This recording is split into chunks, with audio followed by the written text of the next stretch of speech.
Jumpa kembali di MTT Journey Inspiration of Life. Pagi ini saya mau coba sharingkan teman-teman dengan temanya hikmat Tuhan yang ada dalam firman-Nya adalah kecerdasan dan ketepatan dalam menjalani kehidupan kita di dunia ini. Dari dasar kitab 1 Korintus pasal 2 ayat 1 sampai 16 dan kitab Yakobus pasal 3 ayat 1 sampai 18. Intinya teman-teman, banyak di dunia ini terjadi argumentasi antar kita manusia gitu yang bercampur aduk teman-teman, dari manusia yang bicara dari klasifikasi orang dunia, ada juga yang dari orang yang berkeyakinan dalam arti kata orang beragama tapi kurang benar dalam mengenal akan pribadi Tuhan Allah dan firman Tuhan Allahnya, dan juga bisa ada orang yang mengenal firman Tuhan Allah cukup itu tapi diargumentasikan padahal tidak mengerti dan tidak melakukan firman Tuhan Allah. Ada juga yang mengerti teman-teman, mengerti akan firman Tuhan Allah, berarti kan lebih dari mengenal gitu, tapi tetap tidak melakukan firman Tuhan Allah juga teman. Yang benar itu adalah dari semua itu adalah orang yang benar-benar bukan orang dunia, yang bukan orang berkeyakinan, bukan yang orang hanya mengenal Tuhan Allah dan firman Tuhan Allah, bukan hanya orang yang mengerti Tuhan Allah dan firman Tuhan Allah, tapi orang yang melakukan teman. Orang yang melakukan firman Tuhan Allah itu yang terbenar teman. Nah, apabila kita bicara orang sudah sampai bisa melakukan firman Tuhan Allah, biasanya teman-teman hidupnya itu ya seluruh hikmatnya, seluruh pengertiannya itu semua dasarnya itu dari apa yang diperintah peraturan oleh firman Tuhan teman. Pasti akan ke situ gitu. Nah, berarti untuk bisa mendapatkan hikmat yang terbenar, yang paling tepat, yang paling yang paling cerdas gitu. Satu-satunya jalan adalah hikmat yang memang mesti lahir dari dasar firman Tuhan Allah, teman-teman. Kalau sampai tidak hanya tidak mengenal gitu ya, tidak mengenal seperti orang dunia atau orang berkeyakinan, kenal firman pun tidak, cuma sekedar tahu teman-teman. Padahal apabila mengenal firman Tuhan pun tidak cukup teman, harus bisa mampu mengerti firman Tuhan dan mampu melakukan firman Tuhan. Nah, kesimpulannya apabila kita benar menggali terus kedalaman akan firman Tuhan, Tuhan akan bukakan teman. Tuhan akan bukakan bahwa untuk mampu mengerti itu butuh menghidupkan roh Tuhan yang Tuhan sudah berikan kepada setiap manusia itu, yang ditaruh di dalam roh kita, di dalam badan, di dalam tubuh jiwa kita gitu. Itu ada roh Tuhan, yang roh Tuhan hidupkan, bisa hidupkan teman.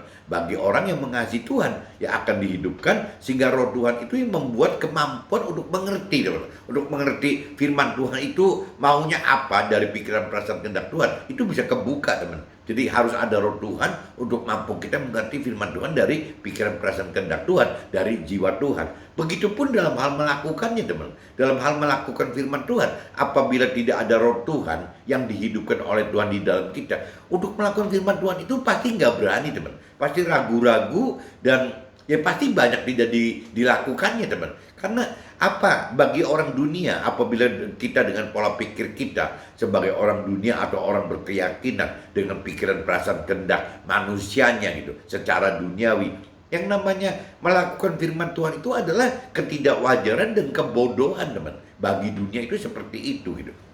Nah, ini yang kita mesti hadapi teman. Kalau kita menghadapi ketidakwajaran dan kebodohan itu dengan tidak lebih dalam mengenal gitu maksudnya apa, maksud dari ketidakwajaran dan kebodohan yang Tuhan maksud itu apa gitu, hikmat yang dari Tuhan itu apa ya, dan juga tidak mampu mengerti gitu maksud apa makna ketidakwajaran dan kebodohan hikmatnya Tuhan yang ada di firman Tuhan itu, ya jelas otomatis kita tidak bisa akan mengerti teman-teman. Ya makanya hikmat itu yang benar itu adalah hikmat yang lahir dari atas, hikmat yang lahir dari Tuhan gitu, dari rohani, bukan hikmat yang lahir dari bawah, dari dunia ini gitu. Nah, itu biasanya dari ya duniawi yang basically gitu, dasarnya itu semua dari iblis sebenarnya, dari setan gitu.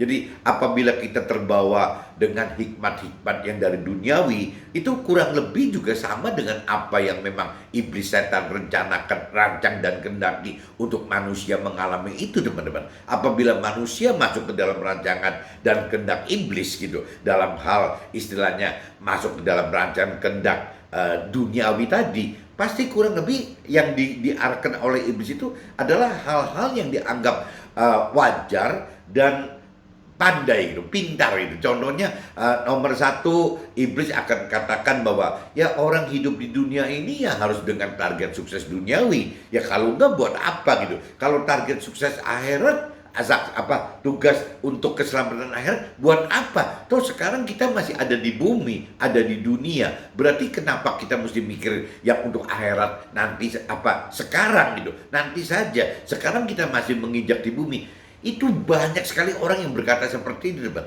Kata-kata yang seperti itu kelihatannya kan rasio, wajar gitu. Dan kelihatannya diamati itu ya benar dan pintar gitu. Memang realitanya kita masih hidup di dunia. Tapi apabila kita dengan pola-pola seperti itu, teman-teman, ya kita sudah masuk ke dalam rancangan kehendaknya iblis gitu. Meskipun itu bisa istri kita, pasangan kita, ya bisa anak-anak kita, bisa orang tua kita, bisa besannya kita gitu, teman. Bisa seperti itu, teman. Bisa mantunya kita juga gitu. Nah, ini yang mesti kita hati-hati itu ya apabila keluarga kita dalam arti kata di ring satunya gitu. Berarti ada istri kita, ada anak-anak kita, ada mantu kita, ada orang tua kita, ada besan kita. Kita di ring satu seperti itu, teman-teman. Apabila kita tidak mengerti akan firman Tuhan, kita akan kejebak, teman-teman. Kejebak dengan pola-pola duniawi. Di mana duniawi itu memang sudah dirancang dan dikehendaki oleh iblis yang untuk bisa masuk menjadi cengkraman, menjadi jebakannya untuk bisa berbuat dosa, teman-teman. Karena tujuan iblis hidup di pinggiran kita itu sebenarnya memang untuk itu, teman-teman. Tujuan iblis hidup di dunia ini gitu. Dunia ini iblis bisa begitu, tapi kalau begitu di akhirat, iblis itu kan sudah terkungkung, sudah terpenjara ke dalam ya kebinasan kekal dalam si neraka itu, teman-teman. Nah, ini udah bisa terpisah. Iblis itu di akhirat sudah tidak bisa mempengaruhi manusia-manusia lagi, karena dari neraka dengan surga itu ada jurang yang dalam sekali yang tidak bisa dilewati gitu. Dari surga tidak bisa masuk ke neraka, dari neraka juga tidak bisa masuk surga gitu, teman-teman. Jadi memang ya iblis bisa menggoda manusia ya saat-saat kita hidup di dunia ini, teman-teman. Karena kalau kita bicara dari sisi rohani, dunia itu adalah memang Tuhan berikan kuasanya kepada iblis gitu tuh. Kalau iblis kan tidak berkuasa di akhirat, khususnya dalam surga gitu. Ya kalau dia udah masuk ke akhirat, udah pasti dipenjara ke dalam api kekal gitu, dalam kebinasaan kekal. Ya bagaimana dia bisa punya kuasa? Ya pasti nggak berkuasa. Tapi kalau bicara di dunia, iblis itu masih berkuasa. Tuhan masih memberikan kuasa kepada iblis untuk di dunia ini. Nah, iblis akan berusaha mati-matian untuk berjuang gitu. Bagaimana membuat manusia itu gagal gitu ya untuk bisa masuk ke dalam rancangan dan kehendak Tuhan. Karena berbalik sekali, teman-teman. Yang namanya rancangan iblis, rancangan duniawi itu satu, target sukses duniawi. Kedua, mencari kebahagiaan duniawi. Ketiga, bagaimana mengubah nafsu gitu ya untuk sombong, untuk angkuh. Ya bagaimana dengan membuktikan kita bisa meraih hal-hal duniawi gitu. Kita bisa mendapatkan hal duniawi. Ini semua kan kacau semua, teman. Jadi sukses duniawi, akhirnya Tuhan katakan, firman Tuhan katakan sukses duniawi itu sifatnya sementara, tidak dibawa ke alam kekal. Jadi buat apa gitu? Apabila sukses duniawi itu benar-benar diharapkan dalam hidup kita, itu akan ditinggalkan gitu. Kalau kita menyadari ini aja kan kita nggak mau, teman-teman, kejebak dalam rancangan dan kehendak si iblis gitu. Kedua, kebahagiaan, teman. Kebahagiaan itu orang duniawi, orang berkeyakinan itu ya bagaimana istilahnya menghalalkan segala macam cara, teman. Sukses duniawi menghalalkan segala macam cara, bisa korupsi, bisa nyelundup, bisa dagang-dagang barang-barang yang terlarang gitu. Ya seperti itu. Ya semua dilakukan, dihalalkan. Yang penting target sukses duniawi gitu. Dan kedua, kebahagiaan duniawi sama, teman. Kebahagiaan duniawi ini ya apapun juga diizinkan. Ya pengen menggunakan narkoba, pengen menggunakan minuman keras gitu,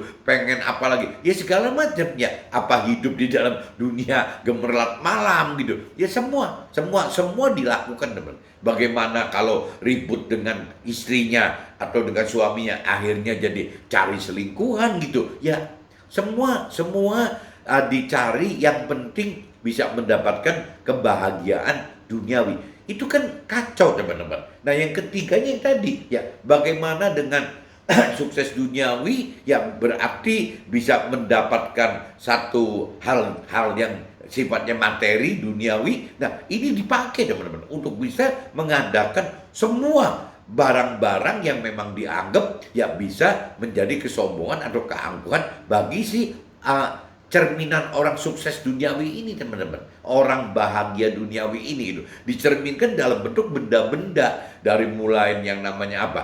Dari mulai kalau kita bicara makan, minum, pakaian, dan rumah gitu ya, atau mungkin kendaraan transportasi, ya, semua dong, dari mulai makan minum dipromokan bahwa kalau makan itu kaviar melulu gitu, dalam sebulan itu kaviar itu tidak lepas satu kali, atau misalnya dalam satu bulan itu tidak luput dari dua atau empat kali makan kaviar.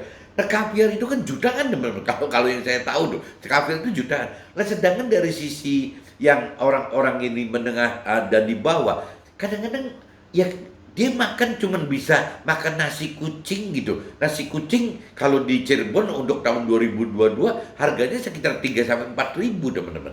Isinya cuma nasi gitu, nasi dengan orek gitu, atau nasi dengan mie. Ya paling begitu aja gitu, dengan mie goreng. Dan ya cuman sejenis itu aja, paling sama sambal dipedesin jadi airnya. Itu sekitar 3-4 ribu. Saya pernah makan beberapa tahun lalu nasi jinggo di Bali. Itu cuma 5 ribu teman.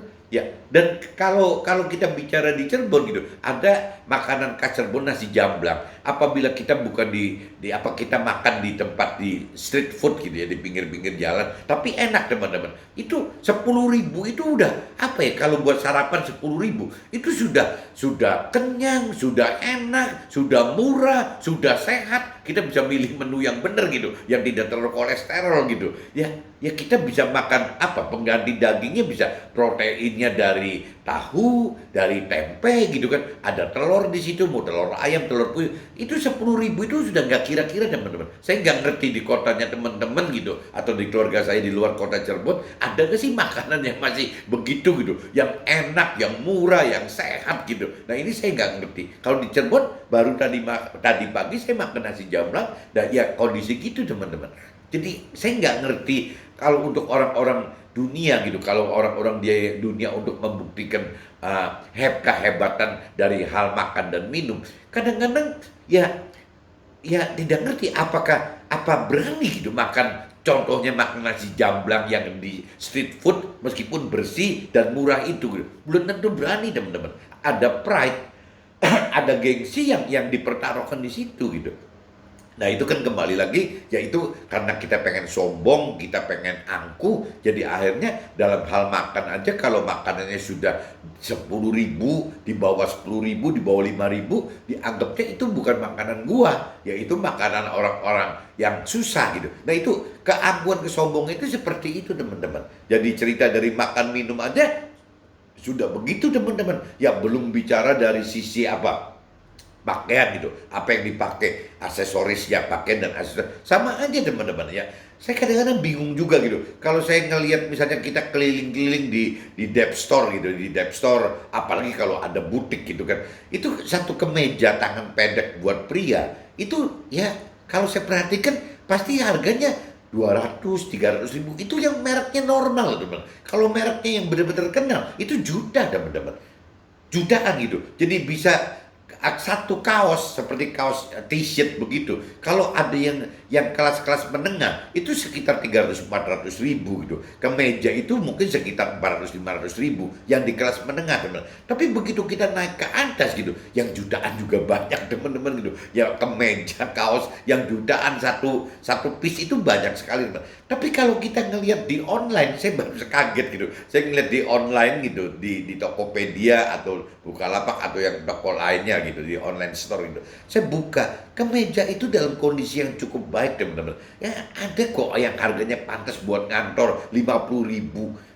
50 ribu, 60 ribu, ya anggap gitulah. Kalau kita mau cari yang sampai di bawah 40-50 juga ada sih teman-teman. Tapi saya nggak ngambil patokan itu gitu. Saya anggap kemeja yang normal dipakai oleh siapapun juga pantas gitu teman. Asal dasarnya dari merek, teman-teman. Kalau tidak dasarnya dari merek gitu, ya saya perhatikan yang 50.000 tuh banyak sekali teman di online gitu. Saya tadinya bayangkan kemeja yang normal itu yang paling sederhana paling 200.000, 150, 200, 250.000. Paling saya pikir seperti itu. Tapi ternyata tidak, teman-teman.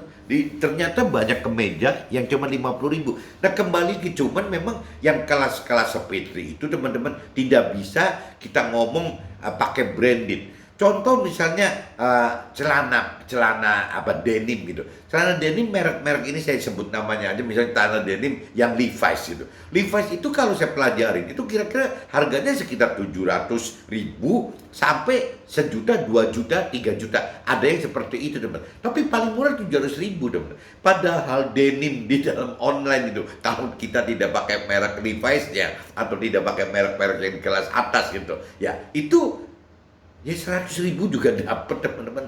Ya bahkan ada yang di bawah 100.000, yang 90.000 gitu. Ada. Dan kalau saya pernah lihat gitu, saya coba sama aja, teman, nggak beda banyak gitu, bahannya nggak beda banyak, jahitannya juga benar-benar sudah jahitan konveksi kok, udah pabrikan, bukan yang pakai tangan manual gitu. Ya ada double stick, ada yang udah apa jahitannya udah kayak yang bagus punya itu gitu, yang ada gelombang-gelombangnya. Jadi saya pikir memang kembali lagi manusia itu ya sudah makan minumnya jadi dipecah-pecah gitu, ya bangga banget, sombong banget kalau makan bisa jutaan gitu, bukan ratusan ribu lagi, teman. Padahal makan yang ribuan pun ada gitu, yang 10.000 kenyang pun ada. Tapi kalau buat makanan sarapan adanya di hotel-hotel yang gede gitu, hotel yang sedang lah, ya itu paling kan 200-300.000, teman, sekali makan itu. Kalau kita masuk ke hotel yang gede banget, ya jutaan, teman-teman, ya bisa jutaan gitu untuk sarapan aja loh. Nah, saya kadang mikir apa kayak begitu benar apa enggak. Mestinya kan kita mesti mikir bahwa yang di pinggir kita juga masih banyak orang yang butuh makan gitu loh. Ya kenapa kita mesti begitu sih gitu? Itu makan minum bisa begitu. Nah, urusan pakaian yang tadi saya bilang bisa aja tergantung mau yang di mana kelasnya. Begitupun untuk kebutuhan lain. Misalnya aksesorisnya, misalnya pengen dompetnya, pengen tasnya, pengen apanya, sepatunya. Ya itu relatif mau yang di mana, teman. Nah, cuman kalau bicara orang dunia, itu kadang-kadang memaksakan diri bagaimana supaya orang bisa lihat nih, gue baru makan di hotel gede loh, saya baru beli pakaian yang harganya ini loh, mereknya ini dipamerin, saya baru pakai jam atau pakai tas atau pakai sepatu. Ya akhirnya untuk ujung-ujungnya yang tadi, ya untuk keangkuhan dan kesombongan tadi, teman. Nah, iblis itu senang sekali, teman-teman, apabila manusia terjebak, tercengkram dengan pola-pola dan rancangan kehendaknya iblis seperti itu. Ya bagaimana untuk menghalalkan segala macam cara target sukses duniawi, bagaimana menghalalkan cara bagaimana mencari kebahagiaan duniawi, ya bagaimana cara yaitu ya menyalurkan nafsu-nafsu keangkuhan dan sombongnya dalam bentuk ya makanan, minuman, pakaian dan lain-lain, teman, termasuk rumah, termasuk mobil, termasuk villa dan lain-lain, termasuk piknik mungkin gitu. Ya itu semua, teman. Nah, ini semua kan hikmat yang seperti ini. Firman Tuhan katakan adalah hikmat yang dari bawah, teman, hikmat yang dari dunia gitu. Ini firman Tuhan katakan seperti itu. Hikmat yang dari Tuhan itu bukan seperti itu, teman-teman. Nah, untuk bisa mengetahui hikmat yang dari Tuhan, yang Tuhan katakan hikmat itu butuh cerdas dan tepat gitu. Ya satu-satunya kita harus mengenal firman Tuhan, teman-teman. Tanpa kita mengerti akan firman Tuhan, kita tidak mengerti, teman-teman, arti yang Tuhan maksud dengan cerdas dan tepat itu apa gitu. Nah, ini tidak ngerti. Jadi kalau kita bicara ketemu orang dunia, orang berkeyakinan tidak hidup dengan hikmat yang dari Tuhan Allah, hikmat yang dari atas, hikmat yang dari firman Tuhan Allah, akhirnya waktu kita bicara ketemu dengan orang dunia udah nggak nyambung, teman-teman. Ketemu dengan orang berkeyakinan nggak nyambung. Nah, biasanya kalau kita bicara ketemu jelas-jelas orang dunia, mungkin kadang-kadang kita jarang kontak. Yang bahaya itu, teman-teman, apabila kita yang sudah sedang belajar kebenaran firman Tuhan gitu, ketemu dengan anggota keluarga kita sendiri, teman-teman. Sedangkan anggota keluarga sendiri itu tidak mengenal, tidak mengerti akan firman Tuhan. Ya, yang tadi saya katakan, keluarga besar kita tidak mengenal, mengerti akan firman Tuhan. Keluarga kecil kita dari lingkungan keluarga kakak adik gitu ya, itu juga tidak mengerti firman Tuhan. Yang dari keluarga sendirilah yang F1-nya gitu. F1-nya berarti istri kita, anak kita, mantu kita, orang tua kita, besan kita. Ini aja juga tidak mengenal, tidak mengerti firman Tuhan, teman. Ini jadi akhirnya kan jadi kitanya kejebak gitu. Kitanya malah dianggap aneh. Ya, orang-orang yang lain pasangannya tidak mengenal mengerti akan firman Tuhan, anaknya tidak mengenal mengerti, si mantunya tidak mengenal mengerti, orang tuanya tidak mengenal mengerti, si mertuanya tidak mengenal mengerti. Nah, kalau kita ngeliat dari lingkup kecilnya, teman-teman, berarti kita contoh sebagai suami gitu ya. Nanti bisa diumpamakan juga sebagai istri atau sebagai anak atau sebagai orang tua, itu bisa, teman. Cuman contoh kalau yang saya katakan saya sebagai suami itu berarti saya dengan istri saya itu berarti berdua. Saya dengan anak saya dua berarti saya berempat. Saya dengan orang tua saya berdua berarti berenam. Saya dengan mertua mantu dengan mantu saya. Jadi berarti kalau dua suami istri, anak dua, mantu dua misalnya. Kalau dijumlahin dengan besan dua, orang tua dua, besan dua, berarti kan keluarga saya di ring satu itu paling ke 10 orang, teman-teman. Apabila masih hidup semua gitu, kurang lebih begitu. Itu kalau anaknya dua loh, teman-teman. Ya, jadi di dalam 10 orang itu ya yang namanya si istrinya tidak mengenal mengerti akan firman Tuhan, anaknya dua tidak mengenal mengerti akan firman Tuhan, mantunya satu atau dua tidak mengenal mengerti akan firman Tuhan, orang tuanya dua kalau masih hidup semua tidak mengenal tidak mengerti firman Tuhan, besannya dua gitu ya tidak mengenal dan tidak mengerti firman Tuhan. Berarti kita itu cuma satu dari 10 orang, teman. Satu dari jumlah total 10 orang. Berarti kan cuma 10%, teman. Lah bagaimana 10% bisa dianggap wajar dan bisa dianggap cerdas gitu ya? Nggak bisa. Nah, ini yang kadang-kadang jadi repotnya di sini, teman-teman. Ya, kenapa sampai Tuhan Allah sampai berkorban gitu, mengirimkan Nabi Isa untuk bisa ya ini ya bagaimana menebus dosa-dosa kita yang salah dari zamannya Adam dan Hawa, yang bagaimana memberikan satu panutan yang benar gitu, bagaimana hidup yang benar itu ya itu harus bagaimana mengenal firman Tuhan Allah gitu, bagaimana Nabi Isa memohon kepada Tuhan Allah untuk bisa menghidupkan roh Tuhan Allah di setiap si manusia ini, di setiap kita ini. Kalau nggak kuat gitu manusianya. Nah, itu di firman Tuhan Allah, itu di hikmat yang dari Tuhan, di dalam firman Tuhan itu udah jelas semua, teman-teman. Tapi pertanyaannya, kenapa gitu ya? Di dalam contohnya dalam keluarga saya aja, saya nggak cerita orang lain tuh. Saya bicara saya pribadi. Kenapa di dalam keluarga saya itu cuma saya sendirian loh? Ya, di antara 9 orang itu, ya kalau semua masih hidup gitu, saya cuma sendirian, teman. 10%, 20%-nya nggak ada. 20% tidak ada gitu. Padahal kalau secara dunia 20% itu deviasi. Standar deviasi itu 20%. Standar kemungkinan salah atau penyimpangan ini 20%. Nah, saya cuma 10%, teman-teman. Ya ini yang jadi beban bagaimana kita untuk hidup benar itu ternyata tidak mudah, karena kita pasti dianggap tidak wajar dan kita dianggap bodoh gitu loh. Ya karena memang dianggapnya aneh, tidak wajar itu karena yang tadi perhitungnya jelas gitu. Secara rasio 1 lawan 9 masih si satu bisa menang. Ya berarti kan tidak wajar gitu kan. Kalau tarik suara voting gitu nggak wajar. Nah, kedua ya dianggapnya kebodohan. Kenapa kebodohan? Karena yang tadi dikatakan, karena hikmat yang dari Tuhan Allah yang dari atas itu bicara untuk nanti, teman-teman. Bagaimana untuk bicara di akhirat yang kekal gitu. Sedangkan si iblis ya untuk bicara rancangan dan kehendak iblis itu kan bukan untuk nanti, teman-teman, untuk now, ya untuk sekarang kita hidup di dunia ini gitu.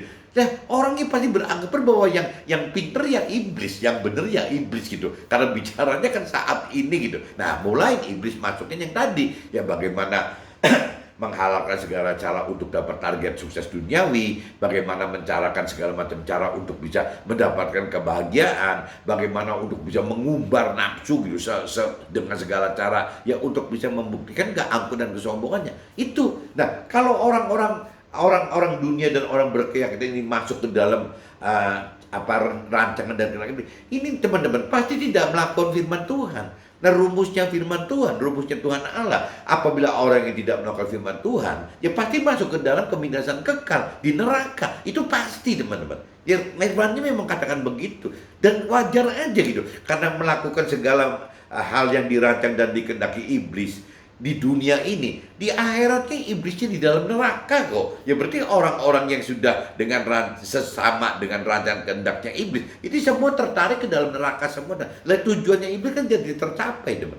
Jadi bertentangan banget antara rancangan kehendak iblis dengan rancangan kehendak Tuhan itu ya bertolak belakang, teman-teman. Nah kalau Tuhan Allah kan pengennya kan bagaimana kita bisa hidup ya mendapatkan target keselamatan akhirat. Itu tujuannya begitu loh. Ya berarti kan bukan harus tercengkram oleh hal-hal duniawi gitu. Yang dituju oleh Tuhan itu ya carilah dulu gitu untuk mendapatkan keselamatan akhirat, carilah dulu Tuhan dan firman Tuhannya untuk mendapatkan keselamatan akhirat. Udah. Nah, kalau sudah kita melakukan itu, ya Tuhan pengen kita mendapatkan damai sejahtera yang dalam di akhirat nanti, teman-teman, di dalam surga nanti. Nah, caranya gimana? Kalau kita sudah dewasa rohani, damai sejahtera itu bisa diterapkan juga di dunia ini, teman-teman. Karena waktu kita masuk ke akhirat, kan tidak bisa ada perubahan apa-apa. Jadi perubahannya harus kita mulai dari sini, dari dunia ini, dari kehidupan kita di dunia ini gitu. Nah, dengan cara yang seperti tadi, bagaimana kita mendapatkan damai sejahtera bukan cuma di akhirat tapi di dunia juga. Nah, damai sejahtera ini berarti kan pasti berhadapan, teman-teman, dengan penderitaan karena dianggap tidak wajar tadi, teman-teman. Saat kita dianggap tidak wajar, apakah kita tetap bisa ada damai sejahtera? Saat kita dianggap bodoh, apakah kita juga ada punya damai sejahtera? Ya, saat kita menderita dalam arti kata dicemooh, ditindas, dikucilkan gitu. Ya, apakah benar ada damai sejahtera di dalam kita? Nah, itu semua, teman-teman, semua harus kita bisa ketemu itu. Dan bukan hal aneh, teman-teman, apabila orang sudah dewasa rohani yang mendapatkan itu, teman-teman. Bukan hal yang aneh gitu. Jadi kembali lagi targetnya Tuhan ini bagaimana mendapatkan keselamatan akhirat, bagaimana mendapatkan damai sejahtera di akhirat, dan bagaimana masuk ke dalam surga, teman-teman. Ya, bukan masuk ke dalam neraka. Itu target Tuhan cuma 3 itu aja. Jadi bertentangan dengan targetnya si iblis yang target duniawi, ya dengan segala macam cara, target sukses duniawi dengan segala macam cara. Itu nomor satunya di sini target keselamatan akhirat, hidup dengan sesuai melakukan firman Tuhan Allah. Yang kedua misalnya targetnya di sini kebahagiaan duniawi dengan segala macam cara. Di sini tidak, teman-teman. Ya, apa dengan damai sejahtera dengan cara ya benar-benar melakukan firman Tuhan Allah gitu. Nah, yang ketiganya di sini istilahnya mencari keangkuhan, kesombongan duniawi. Di sininya sederhana banget. Ya, bagaimana untuk bisa tinggal di dalam surga. Cuman itu, teman-teman. Paling kalau kita yang sudah lebih dalam mengerti akan firman Tuhan, paling nanti waktu masuk surga itu yang Tuhan inginkan itu ya bagi orang diundang dan dipilih itu Tuhan pengen jadi bukan cuma sekedar masuk ke dalam menjadi warga surga, teman-teman, bukan menjadi rakyat jelata di surga, tapi Tuhan pengen orang yang diundang dan dipilih itu apabila orangnya merespon untuk pilihan tersebut gitu, ya orang tersebut ya apa Tuhan harapkan menjadi keluarga Tuhan di dalam kerajaan surga tadi, jadikan timnya Tuhan di dalam keluarga kerajaan surga tadi, diposisikan lebih tinggi daripada warga surga atau rakyat jelata surga di dalam kerajaan surga nanti gitu. Nah, ini satu-satunya jalan, teman-teman, untuk bisa mencapai ini harus bisa sempurna, teman. Nah, untuk bisa sempurna ini Tuhan sudah perlengkapin semua, teman-teman, ya bahwa nggak seperti zaman dulu waktu di kitab perjanjian lama, di kitab perjanjian baru zamannya Nabi Isa. Tuhan dengan Nabi Isa, mengorbankan Nabi Isa, ini sudah melengkapi semua, teman. Sudah dibebaskan dari dosa, sudah diberikan firman yang berupa kitab suci itu gitu, sudah diberikan roh Tuhan, dimohonkan roh Tuhan untuk bisa menjadi kuasa, kita mempunyai kuasa untuk bisa melakukan firman Tuhan itu. Jadi sudah dilengkapi semua dalam prakteknya itu. Kenapa kok kita yang hidup di zaman sekarang sudah mendapatkan peluang-peluang, 3 peluang ini minimal gitu, tapi kok kita tidak mau melakukannya, teman-teman? Nah, ini kembali lagi, kita tidak melakukan firman Tuhan karena kita tidak mengerti akan firman Tuhan. Kita tidak mengerti bahwa ada roh Tuhan gitu di dalam pengertian firman Tuhan. Itu harus ada roh Tuhan dalam hal melakukan firman Tuhan, itu ada roh Tuhan itu. Nah, untuk mengerti ini butuh mengenal, teman. Untuk mengenal itu butuh lebih dalam, terus-terusan mempelajari firman Tuhan untuk sampai benar-benar mengenal. Jadi tingkatannya gitu, untuk mengenal, teman, harus mau mencari. Apabila tidak mencari, pasti tidak mengenal. Jadi sambungannya seperti itu semua, teman-teman. Jadi balik lagi, mudah-mudahan teman-teman, yang namanya hikmat yang dari Tuhan itu adalah ya kecerdasan dan ketepatan gitu, untuk kita bisa mengantisipasi hidup kita di duniawi ini sampai nanti masuk ke dalam akhir, dalam surga nanti teman. Itu harus ada dasarnya dari firman Tuhan Allah. Nah, ini saya coba bacakan dasar sharing pagi ini teman-teman di kitab 1 Korintus pasal 2 ayat 1 sampai 16 teman-teman. Kitab 1 Korintus pasal 2 teman-teman ayat 1 sampai 16. Demikianlah pula ketika aku datang kepadamu, saudara-saudara, aku tidak datang dengan kata-kata yang indah atau dengan hikmat untuk menyampaikan kesaksian Allah kepada kamu, sebab aku telah memutuskan untuk tidak mengetahui apa-apa di antara kamu selain daripada si firman Tuhan itu. Gitu. Bahkan bukan cuma firman Tuhan itu, sama berikut juga dengan Nabi Isa yang disalibkan, yang itu teman-teman. Gara-gara Nabi Isa disalib sehingga kita mendapat firman Tuhan gitu. Sebab aku telah memutuskan untuk tidak mengetahui apa-apa di antara kamu selain ya Nabi Isa dan firman Tuhannya, yaitu Nabi Isa yang disalibkan itu gitu. Aku juga telah datang kepadamu dalam kelemahan dan dengan sangat takut dan gentar. Baik perkataanku maupun pemberitaanku tidak kusampaikan dengan kata-kata hikmat yang meyakinkan, tetapi dengan keyakinan akan kekuatan roh, supaya imam kamu jangan bergantung pada hikmat manusia, tetapi pada kekuatan Allah. Hikmat yang benar, ini perikopnya juga. Sungguh pun demikian kami memberitakan hikmat di kalangan mereka yang telah matang, yaitu hikmat yang bukan dari dunia ini dan yang bukan dari penguasa-penguasa dunia ini. Penguasa dunia berarti roh-roh jahat, si iblis dan setan-setan tadi teman-teman, yaitu penguasa-penguasa yang akan ditiadakan. Tapi yang kami beritakan ialah hikmat Allah yang tersembunyi dan rahasia, yang sebelum dunia dijadikan telah disediakan Allah bagi kemuliaan kita. Tidak ada dari pengusaha dunia ini yang mengenalnya, sebab kalau sekiranya mereka mengenalnya, mereka tidak menyalibkan Nabi Isa yang mulia tadi. Tetapi seperti ada tertulis, apa yang tidak pernah dilihat oleh mata dan tidak pernah didengar oleh telinga dan yang tidak pernah timbul di dalam hati manusia, semua yang disediakan Tuhan Allah untuk mereka yang mengasihi Tuhan Allah gitu. Karena kepada kita Tuhan Allah telah menyatakan oleh roh. Nah, ini roh Tuhan nih. Sebab roh menyelidiki segala sesuatu, bahkan hal-hal yang sembunyi di dalam diri Tuhan Allah. Kalau cerita roh Tuhan Allahnya gitu. Siapa gerangan di antara manusia yang tahu apa yang terdapat di dalam diri manusia selain roh manusia sendiri yang ada di dalam dia? Demikian pula lah tidak ada orang yang tahu apa yang terdapat di dalam diri Allah selain roh Allah sendiri gitu. Kita tidak menerima roh dunia, tetapi roh yang berasal dari Allah, supaya kita tahu apa yang dikaruniakan Allah kepada kita. Dan karena kami menafsirkan hal-hal rohani kepada mereka mempunyai roh, kami berkata-kata tentang karunia-karunia Allah dengan perkataan yang bukan diajarkan kepada kami oleh hikmat manusia, tetapi oleh roh dari Tuhan itu, teman-teman. Tetapi manusia duniawi tidak menerima apa yang berasal dari roh Allah, roh Tuhan tadi. Karena hal itu baginya adalah suatu kebodohan dan ia tidak dapat memahaminya. Sebab hal itu hanya dapat dinilai secara rohani. Tetapi manusia rohani menilai segala sesuatu, tetapi ia sendiri tidak nilai oleh orang lain. Tetapi ia sendiri tidak dinilai oleh orang lain. Sebab siapakah yang mengetahui pikiran Tuhan sehingga ia dapat menasihati Tuhan? Tetapi kami memiliki pikiran dari firman Tuhan tadi, dari perintah-perintah firman Tuhan tadi, teman. Ini saya udah bacakan di kitab 1 Korintus pasal 2 ayat 1 sampai 16, dan coba saya lanjut aja langsung teman-teman dari kitab Yakobus.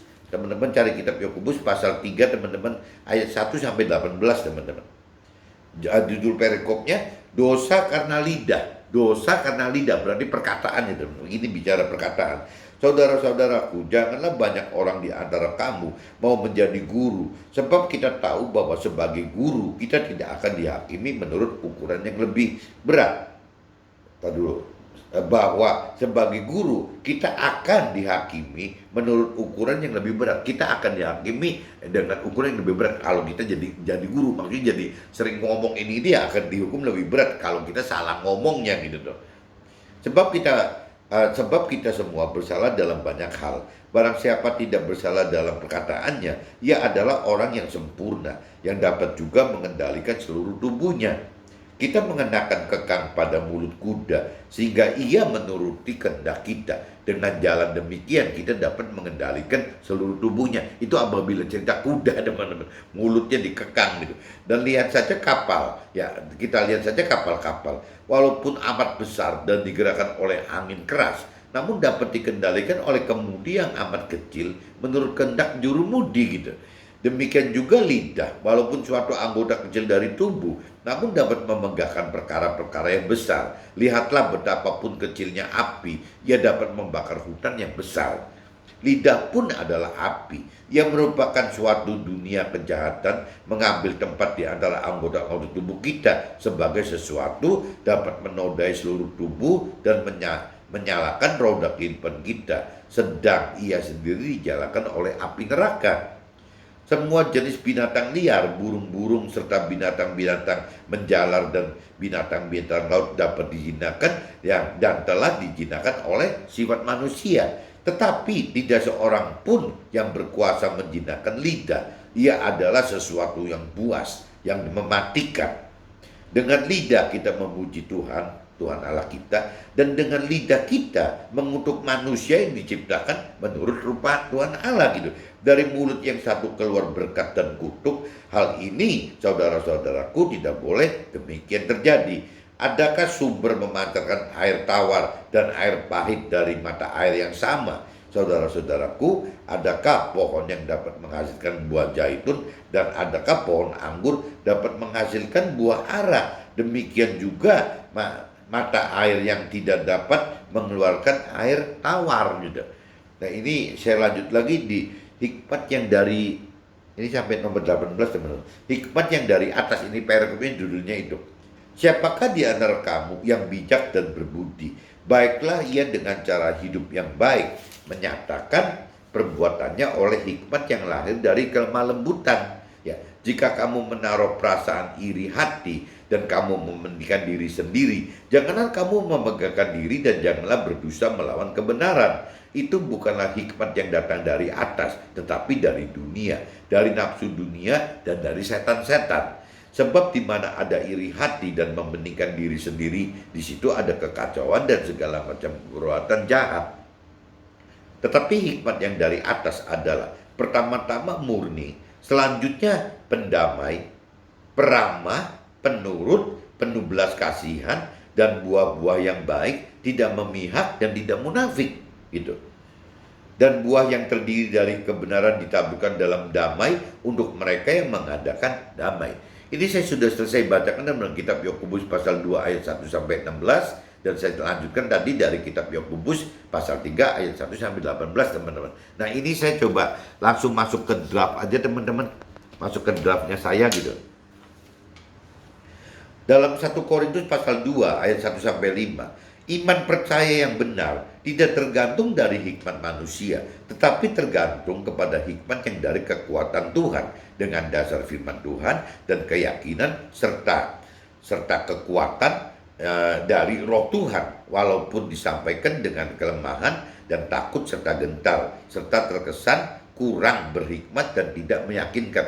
Nah, ini teman-teman harus tahu, teman-teman. Kadang-kadang kita bicara iman percaya yang benar itu tidak tergantung dari hikmat manusia. Jadi kalau kita bicara iman percaya kita kepada Tuhan gitu, itu tidak melulu bergantung semua dari apa pengenalan pengertiannya dari manusia, teman-teman. Jadi semua itu tetap harus dengan dasar, teman. Tidak dengan pikiran, perasaan, kehendaknya jiwa manusia yang tidak ada dasarnya itu, teman-teman. Ya, karena masing-masing manusia, baik orang-orang duniawi dengan hikmat yang orang-orang yang berkeyakinan itu juga bisa beda, teman-teman. Jadi yang namanya kalau kita garis besarin dibagi tiga gitu, manusia itu terdiri dari tiga. Ada manusia duniawi yang benar-benar penuh, tidak peduli akan Tuhan Allah secara pribadi dan firman Tuhan Allahnya, itu anggaplah satu kelompok. Yang keduanya, misalnya orang yang berkeyakinan, dan orang berkeyakinan itu adalah orang yang beragama gitu, tapi tidak mengenal firman Tuhan, tidak mengenal pribadi Tuhan Allah gitu. Ya dia cuma tahu saja gitu. Nah, ini kelompok ini adalah kelompok-kelompok orang yang berkeyakinan, dan orang berkeyakinan itu jelas-jelas tuh, teman-teman, beragama. Saya garis bawahi gitu, bukan tidak beragama. Bahkan kalau di Nasrani itu jelas sudah dibaptis, gitu. Sudah secara simbolis, secara formalitas ya dipermandikan, sudah diselam, sudah diperciki sebagai tanda mematikan manusia lama, dan sudah dibangkitkan dalam arti rohani gitu ya untuk menjadi manusia baru. Sudah, teman-teman. Nah itu, tapi saya tetap kategorikan orang berkeyakinan karena secara simbolis formalitas mereka sudah dibaptis, sudah menerima Tuhan dan menerima Tuhan, firman Tuhan Allah. Tapi dalam kenyataannya, teman-teman, ya cuma tahu gitu, tahu pribadi Tuhan Allah dan tahu firman Tuhan Allah. Dari mana? Dari denger-dengeran. Bukan membaca kitab suci sendiri, tapi dari denger-dengeran. Kata teman rohani, kata saudara rohani, kata mentor rohani, cuma sebatas itu aja, teman-teman. Ya cuma katanya tahu, padahal ya apa katanya kenal. Kenal itu kan bukan begitu, kan itu kan baru tahu gitu. Kenal itu kan harus benar-benar membaca sendiri. Bahkan Nabi Ayub katakan bahwa waktu dia sudah melakukan semua hal-hal yang baik, dalam arti kata dia belum tahu dari Tuhan Allah, dia belum tahu dari firman Tuhan Allah, tapi dia tahu dari dunia, dan dia pilah-pilah mana yang dia lakukan untuk berbuat baik, dan dia lakukan itu. Nabi Ayub itu lakukan itu, teman-teman. Nah, tapi setelah dia mengalami proses ujian cobaan yang Tuhan datangkan, si iblis gitu untuk menguji coba, pada akhirnya Nabi Ayub akan mikir bahwa sekarang saya jadi tahu bahwa yang namanya Tuhan itu dari saya ngalami Tuhan loh, bukan kata orang. Kalau sebelumnya tahu pribadi Tuhan itu dari kata orang, tahu perintah-peraturan firman Tuhan itu dari kata orang. Tapi setelah Nabi Ayub mengalami sendiri, ya akhirnya Nabi Ayub jadi bersaksi, teman-teman, memberitakan bahwa saya sudah mengalami hidup bersama Tuhan dan juga mengikuti perintah-perintah Tuhan. Karena waktu itu belum ada Alkitab atau Al-Quran begitu, teman-teman, kan cuma baru bicara perintah-perintah langsung dari Tuhan Allah aja melalui roh Tuhan mungkin gitu. Nah ini jadi kembali lagi yang dikatakan begitu, kalau kita bicara hikmat yang benar itu ya berkaitan dengan iman gitu ya, tetap balik lagi ya harus iman itu karena kita punya pengertian, pengenalan gitu kan, dan melakukan firman Tuhan ya dari firman Tuhan ya, teman-teman, bukan dari ya pikiran, perasaan, kehendak si manusia pada umumnya, baik orang dunia atau orang peryakinan gitu. Nah yang ketiga tadi kan kalau kita sambungkan, kelompok yang ketiga kan orang-orang yang sudah melakukan firman Tuhan, teman. Orang-orang melakukan firman Tuhan itu ya orang yang meskipun di dalam kelompok orang yang sudah melakukan firman Tuhan pun juga masih bahaya, teman-teman, karena tidak semua orang sudah yang mengenal firman Tuhan dan mengerti firman Tuhan berani melakukan firman Tuhan, juga belum tentu, teman. Tapi kalau parameter ya kalau saya petakin lagi berarti bukan 3, teman, bisa jadi 5 kali. Orang dunia, orang berkeyakinan, orang yang mengenal firman Tuhan tapi tidak melakukan firman Tuhan, orang yang mengerti firman Tuhan tapi tidak melakukan firman Tuhan. Nah yang kelimanya baru benar, teman, orang yang mengenal dan mengerti serta melakukan firman Tuhan. Ini kelompok yang kelima ini kalau menurut saya sedikit sekali, teman. Orang-orang yang di kelompok kelima ini adalah orang yang diundang, yang berhasil diundang, dipilih oleh Tuhan karena bereaksi gitu, bereaksi atas undangan itu, atas pilihan itu. Apa reaksinya? Ya itu ya, mau mencari Tuhan, mau mencari firman Tuhan, mengenal firman Tuhan, menggali lebih dalam firman Tuhan, akhirnya mampu mengerti firman Tuhan, mampu mengerti ada roh Tuhan sehingga bisa melakukan firman Tuhan. Karena semua tadi, teman, karena ada roh Tuhan juga, firman Tuhan dan roh Tuhan. Jadi ya itu ya, kembali lagi hikmat itu yang benar itu yang harus dari atas ya, firman yang dari dasar firman Tuhan Allah tadi, teman-teman. Nah ini kalau kita masuk ke dalam kitab 1 Korintus, teman-teman, 1 Korintus pasal 2 ayat 6-12, hikmat yang dari Tuhan bukan dari hikmatnya dunia, tetapi hikmat yang tersembunyi dan rahasia. Hikmat Tuhan dapat diketahui bagi orang yang mengasihi Tuhan. Tuhan menghidupkan roh Tuhan bagi orang yang dipilihnya, yang diundang dan dipilihnya, sehingga roh Tuhan yang memberitahu apa yang dikaruniakan oleh Tuhan bagi kita. Kalau kita tidak mempunyai roh Tuhan, nggak ngerti, teman-teman. Ya, maksud mengerti dari firman pun bisa salah. Apalagi kalau kita tidak mengerti akan firman Tuhan gitu. Kita mengerti firman Tuhan pun apabila tidak ada roh Tuhan, bisa nyasar, bisa salah. 1 Korintus pasal 2 ayat 13-16. Roh Tuhan yang berkata-kata tentang karunia Tuhan bukan dengan hikmat manusia, tetapi hikmat dari roh Tuhan, di mana dunia tidak dapat menerima karena dianggap sebagai kebodohan, karena tidak dapat dipahami ya pikiran Tuhan hanya dapat diketahui oleh orang yang kenal dan mengerti serta lakukan firman Tuhan. Ya tadi teman, orang yang tidak mengenal, tidak mengerti, tidak melakukan firman Tuhan, tidak menghidupkan roh Tuhan, tidak bakal ngerti apa maksudnya Tuhan itu, tidak ngerti gitu. Tapi setelah kita sudah mengenal, lebih dalam mengenal, sudah mampu mengerti, sudah menghidupkan roh Tuhan, sudah mampu melakukan firman Tuhan, baru seperti Ayub teman-teman, ya bahwa dia mendapat pengenalan pengertian itu langsung dari Tuhan Allah untuk Nabi Ayubnya gitu. Nah ini yang kita harus alami, itu hal-hal seperti ini teman-teman. Tidak bisa kata orang saja gitu tuh. Yakobus pasal 3 ayat 1 sampai 5. Banyak orang yang mau menjadi guru, padahal firman Tuhan katakan, menjadi guru akan dihakimi menurut ukuran yang lebih berat. Karena mengajarkan orang, karena mengeluarkan kata-kata terus gitu. Kita banyak bersalah oleh karena perkataan kita. Nah ini, oleh perkataan kita yang dikuasai lidah kita. Jika kita tidak dikuasai oleh firman Tuhan, maka akan dapat memegahkan perkara-perkara yang besar. Jadi ini kalau dikatakan begini,